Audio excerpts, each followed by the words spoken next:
嗱，現今汽車嘅命名方法咧，分分鐘仲難過認啲靚模嘅名。嗱，寶馬3系咧有4門嘅士丹版啦，有呢個旅行車版啦，亦都有嘅5門嘅 GT 版啦。而4系咧有呢個 Coupe 版同埋開篷版。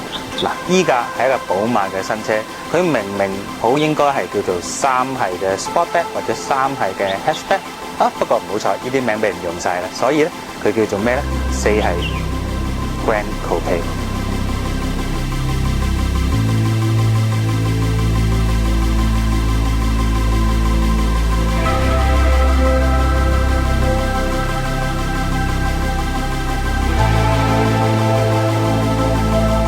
嗱，要解釋4系 Grand Coupe 同3系嘅分別咧，咁其實Audi 咧一早已經做緊呢樣嘢㗎啦。咁 A4 同 A5 Sportback 就等於3系同4系 Grand Coupe 嘅關係。咁後座會闊啲啦，尾箱容量會大啲啦。嗱，咁講到後座咧，呢個車嘅後座的而且確係我欣賞嘅地方，佢比3系闊落好多嘅，而且佢嗰個座椅個剪裁咧，佢側邊嗰個膊頭位咧都包落去門邊嗰度，咁成日坐起上嚟咧舒服啲。嗱，咁 engine 方面咧，我哋測試依架咧係428啦，咁佢當然亦都唔係2800cc 啦，係一副2公升嘅turbo engine 啦，咁245匹，咁踩起上嚟咧當然冇呢個直六嘅寶馬機器咁爆咁有低扭，但係個力量係充沛嘅。咁而依架車有 M Sport 嘅套件啦，咁有 M Sport 嘅避震啊，有包圍啊，咁喺賣相方面咧，其實已經係先聲奪人。咁佢齋上嚟咧，亦都好有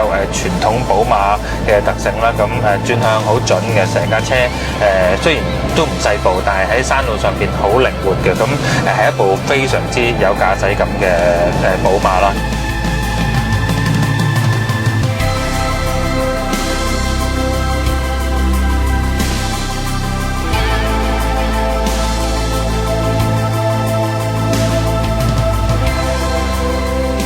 嗱，4系 Grand Coupe 咧，除咗 sell 外形之外咧，尾箱咧亦都係佢個大嘅賣點嚟嘅。咁作為一部高級嘅揭背車啦，電尾門理所當然啦。睇下個容量，480公升，一家大細去旅行絕對唔會托手踭。480公升嘅尾箱都唔夠用嘅話咧，必要時可以將後座反接。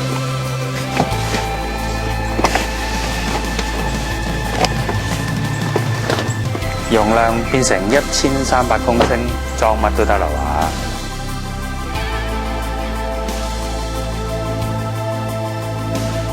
嗱，咁大嘅尾箱咧，寶馬亦都喺地台度咧裝咗一個暗格，咁容量都幾大嘅。咁我嚟裝一啲清潔嘅用品啦。咁你揸車嘅時候咧就唔會搖嚟搖去好嘈啦。咁此外咧，呢部揭背車咧就唔用時下嘅捲簾嘅，咁就係用一種可以裝拆式嘅設計。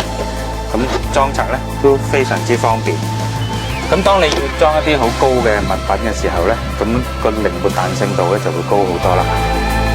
講翻去個售價方面啦，咁兩門嘅 Coupe 版有 M Sport 包圍咧64萬8，咁依部仲實用啲，個尾箱仲大啲嘅，咁當然有條件買貴啲啦。咁係咪你杯茶？咁視乎你有冇咁嘅需要咯。